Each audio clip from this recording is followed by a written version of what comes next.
Tu veux investir dans les actions à dividendes, mais tu commences de zéro, eh bien voici par quoi commencer étape par étape. Donc si tu démarres de zéro en bourse, les actions à dividendes peuvent peut-être te sembler compliquées. Et il faut savoir qu'il y a beaucoup de débutants qui se posent les mêmes questions. C'est par quoi je commence? Est-ce que c'est risqué, ces fameuses actions? Ou est-ce que c'est vraiment fait pour moi? Donc l'objectif de cette vidéo, il est très simple. Ça va être de t'aider à comprendre les bases essentielles. Et pour ça, je ne vais pas utiliser de termes compliqués et je ne vais pas te fournir non plus de stratégies ultra compliquées. Alors dans la barre de description, je t'ai mis un lien pour que tu puisses accéder gratuitement à un calculateur de dividendes. Ça va te permettre de te projeter dans les années futures pour savoir combien tu pourrais toucher de dividendes avec le montant que tu investis. Donc va y jeter un coup d'œil, crois-moi, tu vas être surpris de ce que tu pourrais avoir. Donc en première chose, ça va être de comprendre qu'est-ce qu'une action à dividende, parce que c'est quand même la base. Donc avant d'aller plus loin, il faut comprendre une chose qui est très simple, c'est une action, qu'est-ce que c'est, et un dividende, qu'est-ce que c'est? Eh bien, une action, c'est une part d'entreprise en fait. Donc quand tu vas acheter une action, tu deviens littéralement propriétaire d'une petite partie de cette entreprise. Par exemple, si l'action Coca-Cola, admettons, possède 100 actions et que toi tu achètes une action, eh bien tu deviens propriétaire d'un centième de l'entreprise Coca-Cola. Ensuite, un dividende, c'est quoi? Eh bien c'est une partie des bénéfices que l'entreprise peut te verser.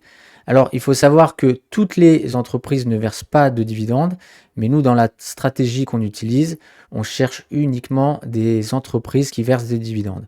Donc, en résumé, l'entreprise gagne de l'argent, elle décide d'en redistribuer une partie, et cette partie est versée aux actionnaires. Donc, un exemple simple, tu possèdes une action, l'entreprise te verse 2 € par an, et bien ces 2 €, c'est ce qu'on appelle le dividende. Donc, tu n'as rien à faire de spécial, mis à part acheter l'action au début, et ensuite tu touches ce revenu simplement parce que tu possèdes l'action. C'est aussi simple que ça. Donc pourquoi les dividendes intéressent-ils autant les débutants? Eh bien les actions à dividendes sont souvent appréciées parce qu'elles sont plus simples à comprendre, elles permettent d'avoir des résultats concrets et elles donnent une sensation de régularité. Parce que quand on touche des dividendes tous les mois, tous les trimestres ou tous les ans, eh bien c'est une sensation de régularité qui est inestimable.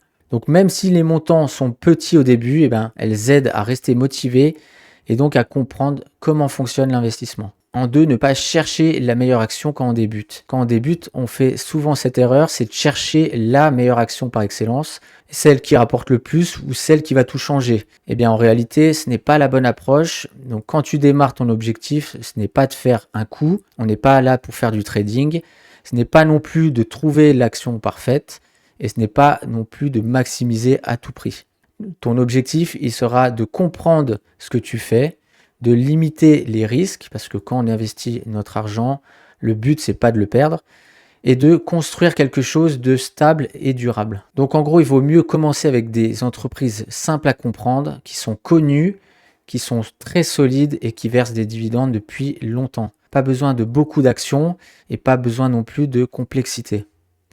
Et en 3, il faut commencer petit, mais il faut absolument commencer dès maintenant. Il faut savoir que beaucoup de personnes repoussent le moment d'investir parce qu'elles se disent « j'attends d'avoir plus d'argent » ou « j'attends de mieux comprendre » ou alors ça on l'entend souvent, c'est « ce n'est pas le bon moment ». Le problème c'est que ce fameux moment n'arrive absolument jamais.